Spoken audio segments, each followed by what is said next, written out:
برافو، 2 نق محيط الدايرة. 10 على 10. أمال مساحة الدايرة إيه يا نوران؟ مساحة الدائرة.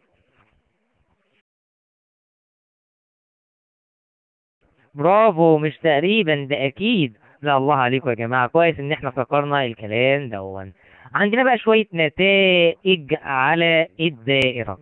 إيه النتائج زيا يا أستاذ نادر؟ بصوا معايا.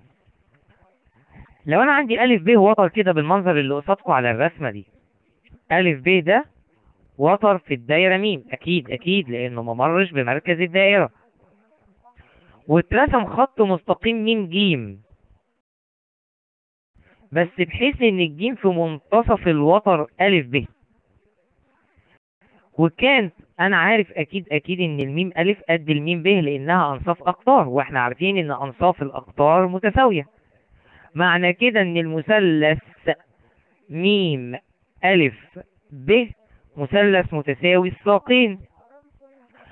ولأن الجيم في المنتصف، كان في خاصية في أولى وتانية إعدادي بتدرسوها، إن في المثلث المتساوي الساقين لما تبقى الميم جيم نازلة على المنتصف لازم تبقى نازلة عمودية. يعني استنتجنا إن الميم جيم نازلة عمودي على الألف ب، يعني زاوية جيم دي 90 درجة. إيه بقى الكلام اللي أنت بتقوله ده يا أستاذ نادر؟ فين النتائج؟ أنا بحب أشرح النتائج قبل ما أبدأها، ده أنا هخليكم تحفظوها قبل ما تقروها، تخيلوا، عن طريق الفهم. أنا بسمي النتائج دي 3 إخوات ما يفترقوش عن بعض أبدا أبدا. 3 إخوات بيموتوا في بعض، يعني عارفين لو حبيتوا تبعدوهم عن بعض استحالة استحالة. توائم، 3 توائم. ايه ال3 إخوات دول بقى؟ قال لي ال3 إخوات دول، أول أخ مار بالمركز، تاني أخ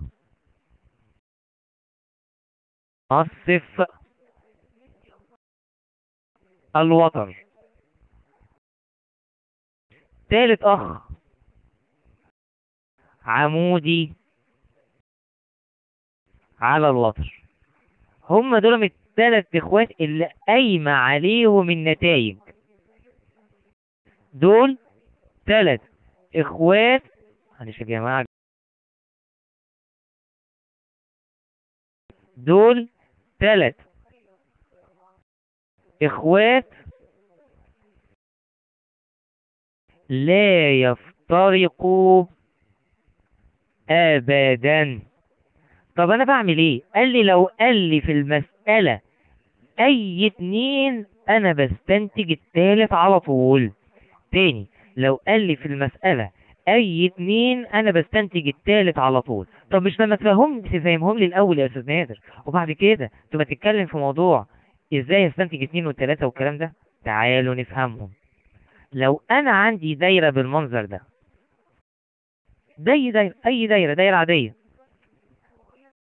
مركزها ميم، وعندي أي وتر في أي حتة، مش لازم تحت، أهو أهو الوتر هنا، أهو المرة دي أهو ما مرش بالمركز، وليكن الوتر ده ألف ب.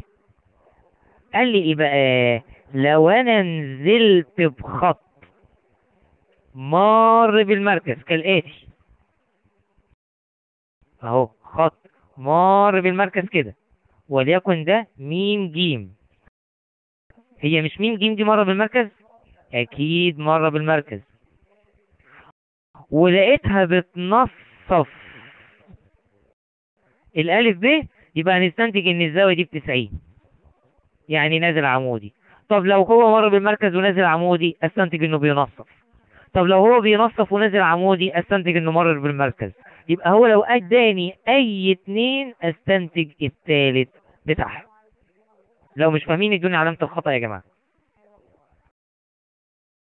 راية، نوران، ها، نوران، لو فاهم اديني علامة صح. طب انا يا استاذ نادر بسأل في الكلام ده ازاي؟ بطريقتين. اول طريقة حفظ النتائج ممكن تيجي أكمل. تاني طريقة المسائل. طب النتائج احفظها ازاي؟ يا سلام، عن طريق الثلاث اخوات اللي انا قلتهم دول. ده انا اقول لكم حاجة، انا مش هجيب النتائج دلوقتي نقراها سوا، لا انا هقولها لكم من هنا، من الثلاث اخوات دول علمها لكم بطريقة حلوة قوي قوي قوي قوي. لو جه قال لي كده المستقيم المار بالمركز، حط اول اخ. شوفوا وانا هفضل اعد عليه كده، المستقيم المار بالمركز وبمنتصف وتر في الدائرة يكون نقط. يكون ايه يا آية؟ المستقيم المار بمركز الدائرة دي اخ، وبمنتصف وتر فيها يكون نقط. ها نستنتج الاخ الثالث مين اللي ما كناش سير عنه؟ عمودي على الوتر.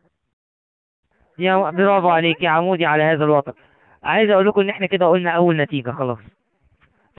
طب النتيجة الثانية نوران هتسمعها معايا من حفظنا للثلاث اخوات وفهمنا ليها. بصي يا نوران ركزي وعدي الاخوات على ايدك، شوفي انا قلت انهي اخوات عشان تستنتجي اللي ناقص.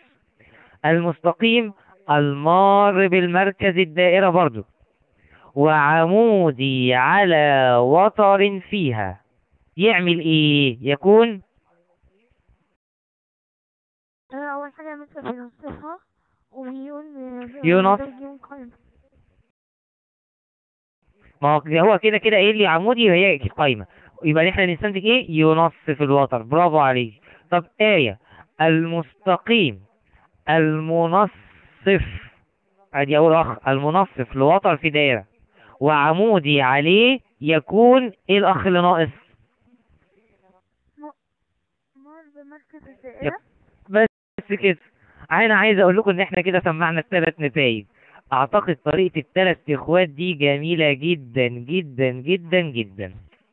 خليني احفظ النتائج، وكمان تخليني اعرف ايه الحاجات اللي ناقصة عشان استنتجها في حل المسائل. يبقى مار بالمركز، ينصف الوتر، عمودي على الوتر، ويلا بينا نشوف النتائج دي ونقراها. اهي النتيجة بتقول ايه؟ ده اللي انا لسه واخده من بقكم حالا. بصوا المستقيم المار بمركز الدايرة ادي اول اخ، وبمنتصف اي وتر فيها ادي تاني اخ المنتصف يكون نقط. نستنتج الاخ الثالث عموديا على هذا الوتر. طب النتيجة اللي بعديها المستقيم المار بمركز الدايرة ادي اخ، وعموديا على اي وتر فيها يبقى الاخ الثاني العمودي. يبقى نستنتج الثالث اللي ناقص ينصف هذا الوتر بمنتهى البساطة. في نتيجة ثالثة ان المستقيم العمودي على اي وتر من منتصفه يعمل ايه؟ يبقى يمر بالمركز. يمر بالمركز. صعبة؟ اكيد